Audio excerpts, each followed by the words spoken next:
ঢাকা বিশ্ববিদ্যালয়ের শিক্ষার্থী হিসেবে ঢাকা বিশ্ববিদ্যালয় থেকে তাকে সম্মানসূচক ডক্টরেট ডিগ্রি প্রদান দাবি জানিয়েছি প্রদানের বিশেষ সমাবর্তন আয়োজনের মাধ্যমে।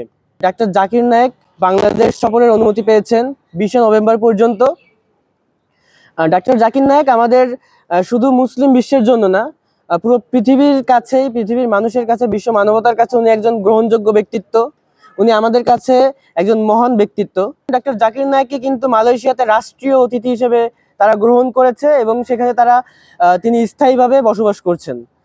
শুধু এটাই নয়, ডাক্তার জাকির নায়েককে কিংস ফয়সাল যে পুরস্কার, সৌদি আরবের সর্বোচ্চ সম্মাননা সেটা দেওয়া হয়েছে। এবং তিনি যে শুধু ইসলাম প্রসারের কাজেই কাজ করেছেন এটা না, উনি বিশ্ব মানবতার জন্য ইউনাইটেড এইড গঠন করেছেন।